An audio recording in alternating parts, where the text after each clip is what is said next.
Thank you so much for joining in, Moscow Blue, for our page and the network. Thank you so much for joining in. Good evening to all. It is Monday, October 13th. The time it is 7:17 in the evening. Today it is an incredible day. It is a historic day in the world. Finally the hostages were delivered to Israel, and also the people that they were detained from Palestine were delivered to their own government and to their own people. Today was something that it was historic, extremely historic. It is a bad day for progressive mercenary leftists. Why? Because I don't see them protesting. I don't see them celebrating that the war is over. I don't see them, I don't see Rashida Tlaib coming out. I don't see Ilhan Omar coming out. I don't see Veronica Escobar coming out. I don't see Jasmine Crockett coming out. I don't see no congressional saying thank you for this war to be over. I don't see none of the above that I just said. I don't see Queers for Palestine coming up. I don't see no progressive protests outside on the street celebrating that this is over.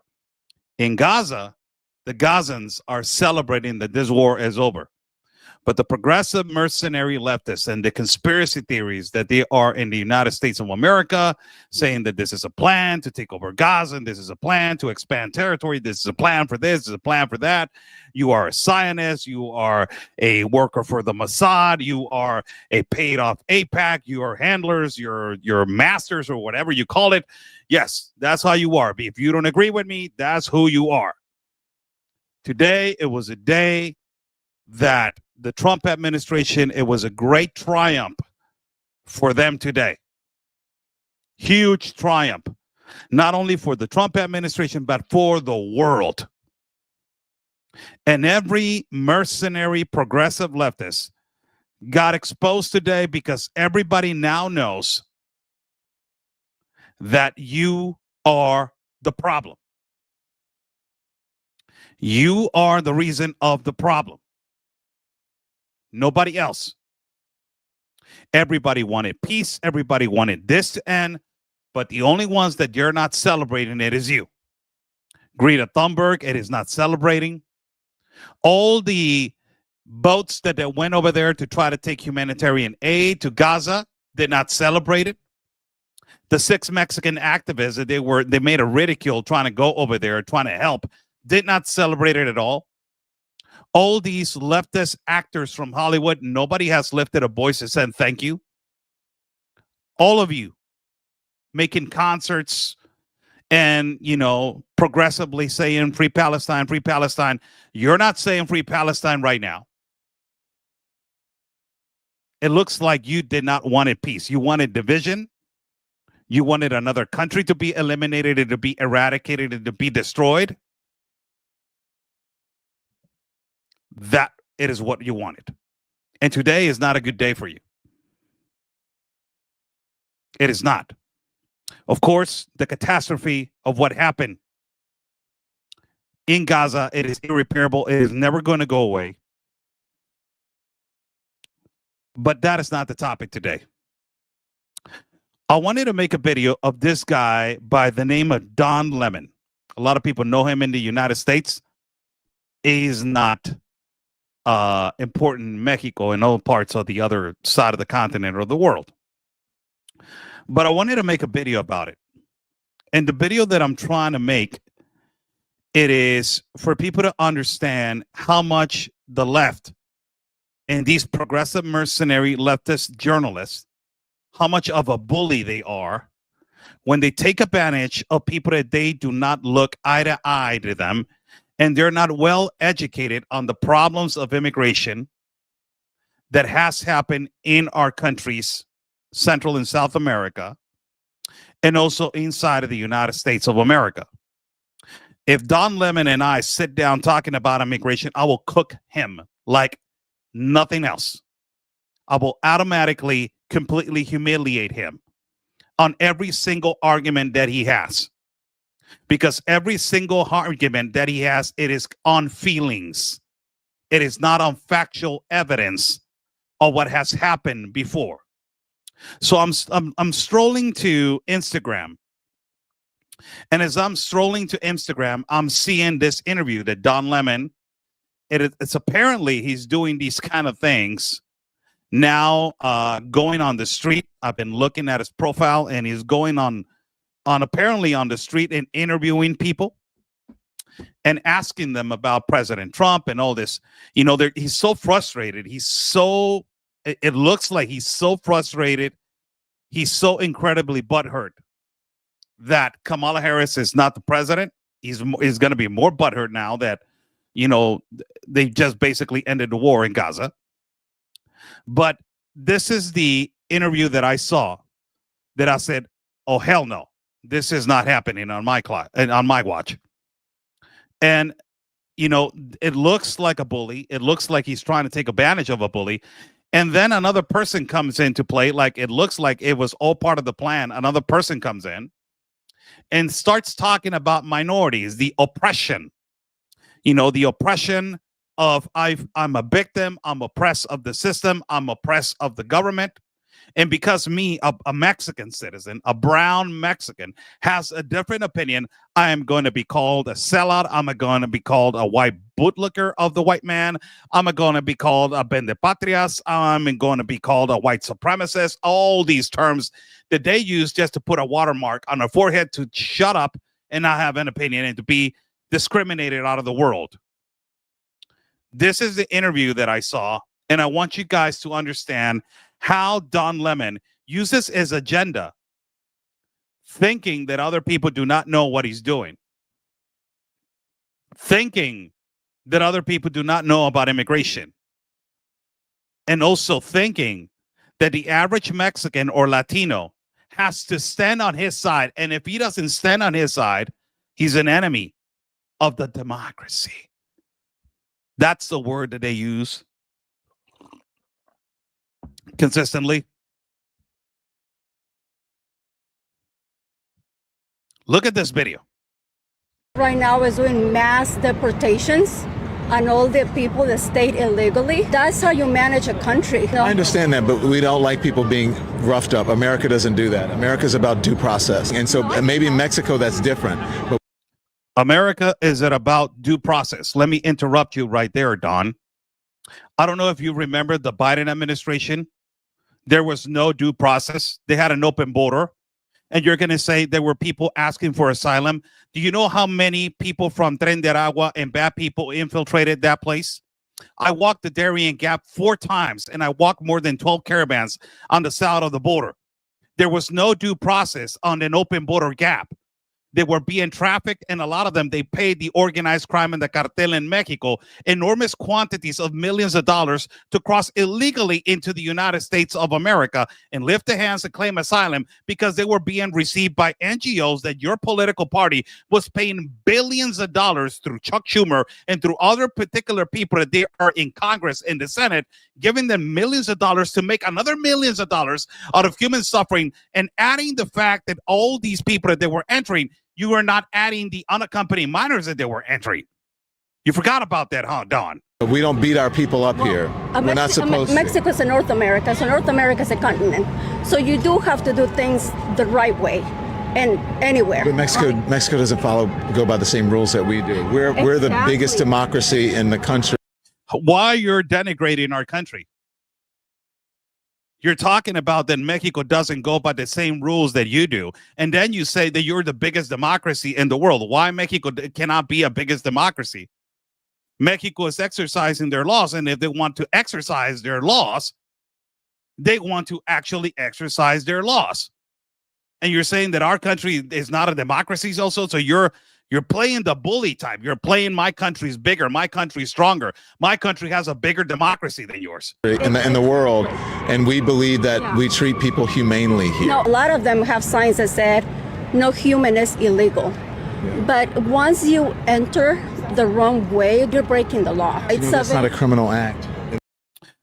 It's not a criminal act, you're saying. Let me just remind you this, Don Lemon. Entering the United States without inspection can be a federal crime. Federal law 8 U.S. U.S.C. 1325 makes improper entry criminal offense. A first offense is generally a misdemeanor. Fine and up to 6 months in jail. Repeat improper entries enter the high penalties. Re-entry after removal deportation, U.S.C. Article 1326, is more serious and is persecuted as a felony with longer prison terms. So yes, if you enter the country through a non-port of entry, uneducated Don Lemon, it is prosecuted under federal law. The president is a criminal, and he's in the highest office in the land. Coming over and being undocumented is not a criminal act.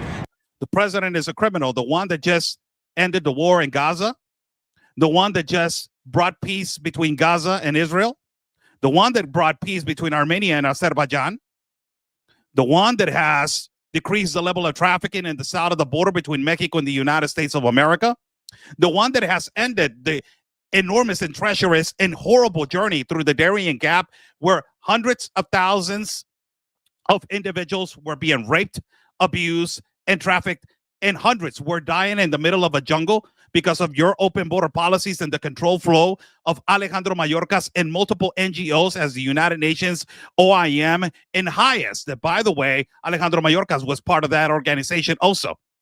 You're talking about that, Don, or you forgot about that? It does not deserve someone to be pushed to the ground and handcuffed. If you come from a place like Mexico or whatever, you're from Mexico? Yes. If you come from a place like Mexico, you're right. We have amazing opportunities in this country. And the reason we have those is because we have a constitution where we treat people humanely. We don't. You're talking about treating people humanely as this guy used to be, Don? The Bush administration has done nothing to control the problem that we have. We've had 5 million undocumented workers come over the borders since George Bush took office. It has become an extraordinary problem. And the reason the American people are concerned is because they are seeing their own economic position slip away. And oftentimes, employers are exploiting these undocumented workers. They're not paying the minimum wage. They're not observing worker safety laws. And so what we have to do is create a comprehensive solution to the problem. Now, I have already stated that as president, I will make sure that we finally have the kind of border security that we need. That's step number one. Step number two is to take on employers. This is pretty extremist, Don. This is pretty white supremacy. This is a conspiracy theory. This is creating hysteria. This is fear mongering. He's such a bigot, how, Don?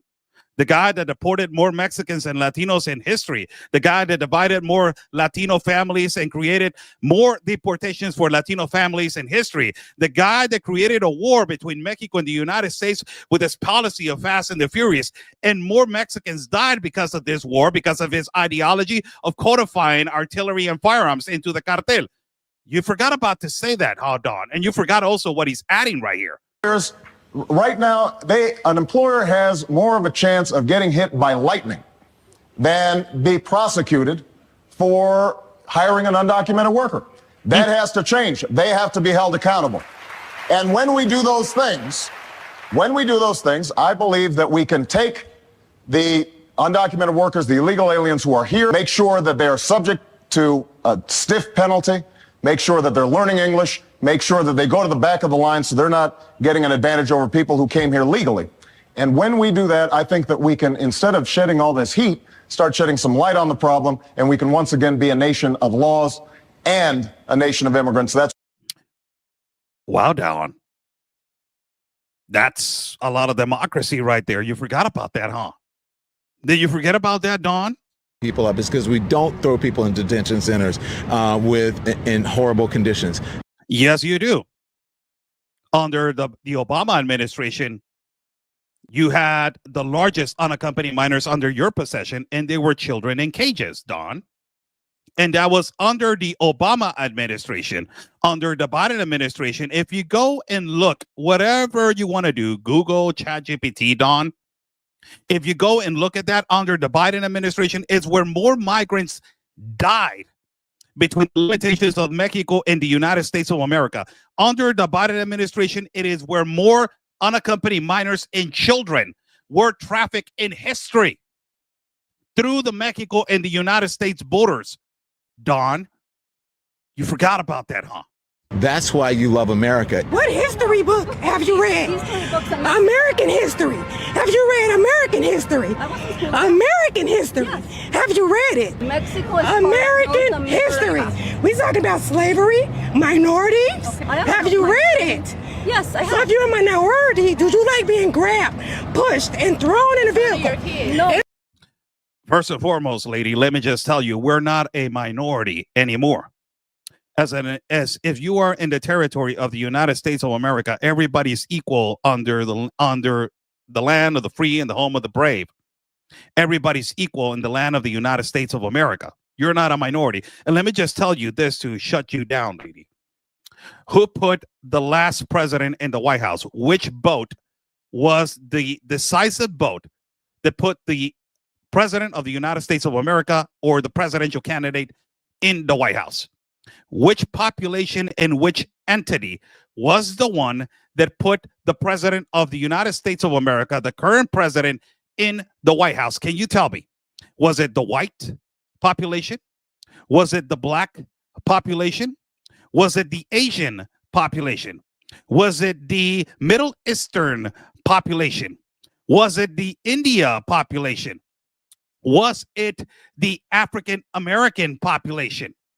No, guess who, lady? We're not a minority anymore. It was the Latino population. And let me remind you something for you, Don, talking about that this president is a criminal, talking about that the laws don't exist in entering the country illicitly and illegally through a non-port of entry. It is not illegal. And more than that, I just want to tell you something. Don, talking about that your political party, it is the most mercenary and liar political party to the migrants, making us believe that you are going to do immigration reform, making us believe that you are going to fix immigration program, making us believe that you are going to get legal permits to individuals that they were crossing asking for asylum, making us believe that you were going to fix DACA, making us believe that you were going to help the families that they were entering the country asking for asylum. Or more than likely, Don, you forgot to say this to the lady who was the only president that actually gave paperwork to the farmers and migrant farmers. It was not a Democratic president. It was a Republican. And his name was Ronald Reagan. And by the way, Don, you forgot about this speech also, huh? Not only in the states most heavily affected, but in every place in this country are rightly disturbed by the large numbers of illegal aliens entering our country. The jobs they hold might otherwise be held by citizens or legal immigrants. The public service they use impose burdens on our taxpayers.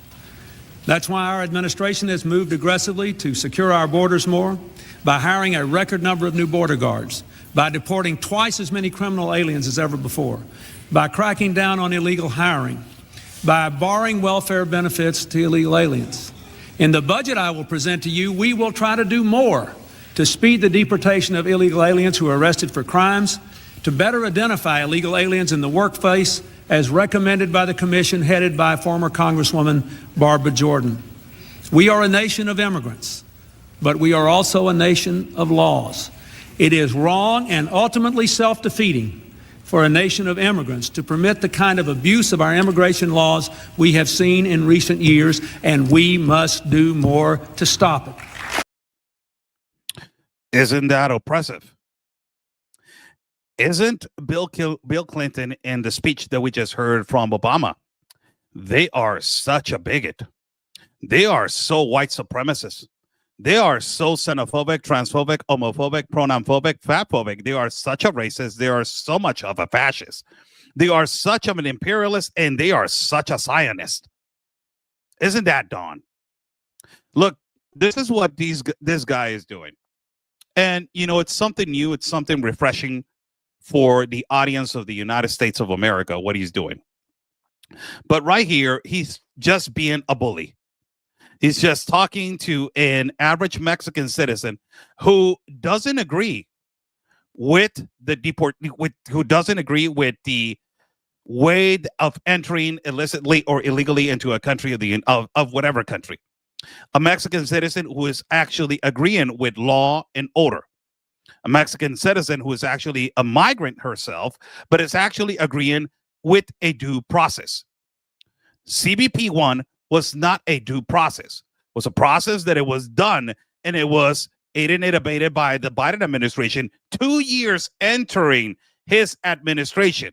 It was not a due process before that. It was a Trump administration, before under the Obama administration, that actually Barack Obama was the one that did not want it, no immigrants entering the country of the United States of America. He wanted them out. That's why he was the deporter in chief, Don. You forgot about that. You forgot to say what your political party has done. The irreparable damage that the Democratic Party has done to immigration, the irreparable damage that your political party under the Biden administration did to a pristine jungle in the Darien Gap, completely destroying it under globalist policies like the Global Compact of Immigration of the United Nations and the mass migration of OIM, profiting billions and billions of dollars out of human trafficking, child trafficking, women exploitation, and giving all the money to the cartels, where the cartel made millions of dollars out of trafficking people in through every single border. You forgot about that, huh, Don? You forgot about how migrants entering every border and claiming asylum through every border was a due process for the cartels, that they were profiting out of this. And they were making children suffer. They were making people walk on caravans for kilometers and kilometers and putting children through massive dehydration and risking children through a jungle. And not only that, when they arrived to the north border of Mexico with the United States of America, you forgot the process that they were doing, huh, Don? You forgot about how the migrants, had to pay piso, they had to pay ground to walk to the organized crime and the cartel. You forgot about the enormous quantities that they needed to pay to the organized crime and the cartel for them to enter the United States of America. You forgot about the progressive mercenary leftist activists that they were infiltrated with their NGOs, profiting hundreds and thousands of dollars out of the migrants and making millions of dollars out of loopholes and immigration loopholes, like fake marriages that they were making to cross people illicitly and illegally to the United States. There's a lot of proof of that. You forgot about that. But you were just being a bully in the street. You uploaded this video making this poor Mexican woman look extremely bad on your comment section.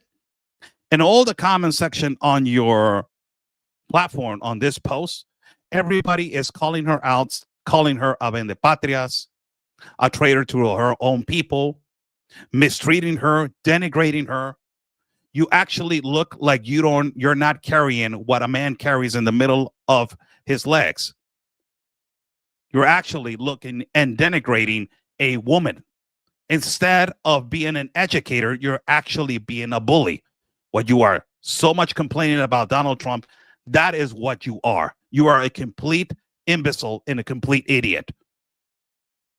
You are afraid to sit down with people that actually know about immigration, because you know that you're going to get schooled, you're going to get embarrassed, and you are going to get the class of your life because you have never walked where a migrant has walked. You have never seen the suffering and the pain of these people that they have to go through because of your open border policies and democratic policies that have always failed to the immigration population from Mexico all the way down to South America and to the world. Because why don't you approach a migrant from Africa that they have migrated from Nigeria, from Congo? Ask them about why they migrated out. Why don't you talk to a Venezuelan migrant that has been established and has had a job and lives honestly and works entirely 100% in the United States of America? What does he think about socialism and communism? Why don't you approach a Cuban migrant and ask him about a dictatorship? Why? Because you know that you are going to get torched. And you actually do not want to sit down about how much money you have funneled with your political party through all this suffering. It is not going to happen again. We're not going to let that political party use our people and punish our people like they did on these 4 years of the Biden administration. Yes, the immigration policies. The majority of the population does not agree with it. But a lot of the population does not do the research of which individuals they're going after sometimes. The population right now, goes to certain communities and they start to riot, and they start, a lot of the Antifa punks, they're the ones that they're making us look bad, carrying our flag of Mexico and making it look like it's Mexicans protesting. But they're infiltrators and agitators and Antifa punks, the ones that they are protesting and waving our Mexican flag to making us look like they are Mexican. They're the ones that they're protesting when they're not. We need to investigate more. We need to do more to know which are the individuals that they're actually ICE it is going after. It is not that we are on the side of ICE, we are against ICE. We are on the side of good. That is actually the number one fight that we are seeing around the globe. It is good against evil. And it is a reality what we're looking at. And it is a reality what we're fighting against. The media, like individuals, incompetent and imbecile individuals like this, they have never suffered the consequences of poverty. They have never suffered the consequences of living in a city where you see multiple mass graves or decapitated heads or dismembered bodies. They have never suffered the consequences of living in a cartel city. They have never suffered the consequences of real insecurity. They have never suffered the consequences of persecution, of living in socialism and communism and under a dictatorship like the people from Venezuela and people from Cuba. They have never suffered the consequences of walking in the middle of a jungle or walking in a caravan. These people live on their comfortable lives. He's doing in interviews outside on the street. He's blessed, making millions of dollars out of making mockery out of other people and using the vulnerabilities of other people just to make a mockery and make a point. When you are going, and you're never going to sit down with people that actually know the immigration process and why your political party has failed the immigration population and has failed everybody. And this is why you're losing. And this is why today, on the eyes of the world, the leftists, the progressive mercenary leftists like you are the enemy of peace. You are not the one that wants peace. You are the enemy of peace. How's everybody doing? Thank you so much for joining in. I'm Oscar Blue for Real America's Voices in Different Networks and my platform. We are live on Facebook. Thank you for joining in. We are live on YouTube, and we are live on the platform of X. It is a pleasure to be with you.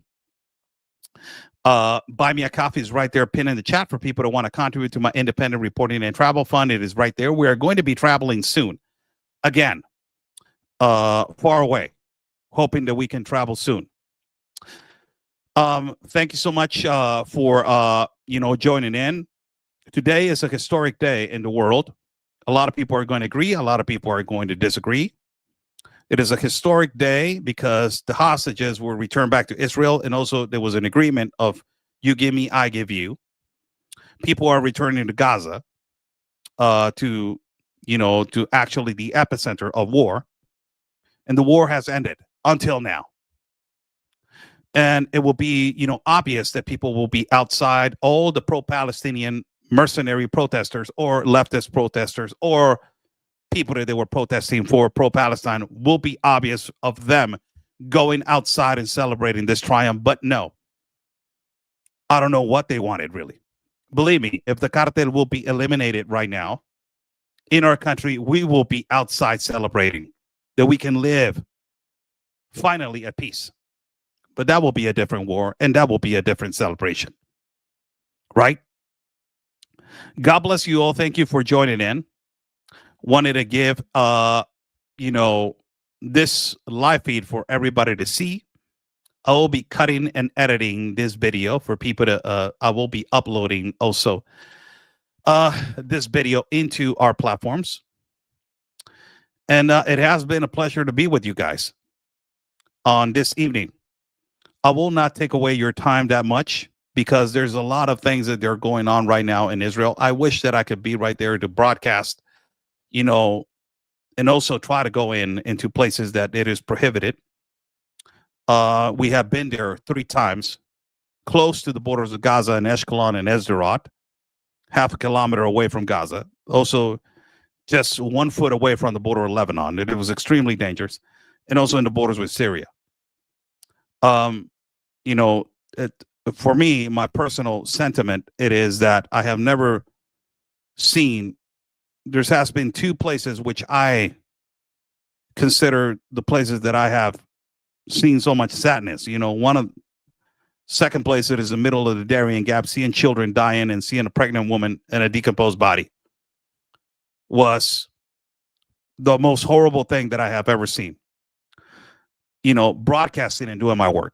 Outside of my work, I have seen more horrible things. But also seeing the Gaza Strip, it was one of the most sad things that I have ever seen in my life. And it is a reality. Never seen nothing else so sad. And for it to be accomplished today, and for peace to be accomplished today, and for this to just end, and to see the families greeting the hostages, and to see people coming out of that bus going back to Palestine or going back to Gaza, whatever you want to call it. It is just something that we haven't, you know, I don't know if do you think that you would have seen it if Kamala Harris would have been president? Do you guys think that you would see it if another person would have been president? I don't know what were the ground agreements on. I don't know if the Qatar base in the United States has to do with it. I don't know if, you know, now there were going to be multi-billion investors in Gaza and they're going to turn it into. I do not know. I am not a guy that does those kind of conspiracy investigations or those kind of assumptions. I'm not that guy. I am a reporter and a journalist that goes to the place, sees it with its own eyes, experiences it, absorbs the information, and then transmits it to the public. That is my job. I don't know what it is going to happen in the future. We can only pray about it, pray to God about it, and think that everything is going to be okay. But the only thing that I can tell you is that there's no more, until now, sirens going off that I remember those sirens going out in Malkia, border with Lebanon, Jish, border with Lebanon, missiles coming in Malkia that we had a bunch of those, in Kiryat Shimona, coming in from Lebanon, from Hezbollah, inside, sirens going off and you know, and drones flying on top of you in Esderot or Ashkelon, going into a bunker in Esderot, hearing sirens all night. That it is going to go away for now. And, you know, it's something that it will be different to go now to Israel without, you know, wearing a bulletproof vest, you know, and being normal, being, you know, standing in places that they are extremely dangerous. It will completely different now. And hopefully things can go back to normal. Economy can go back to normal in Israel and in parts of Jordan, like Petra, you know, that one of the most wonders of beautiful places in the world, that the economy was so destroyed and people were suffering because of that. And all parts around it, the economy was completely suffering because of this war.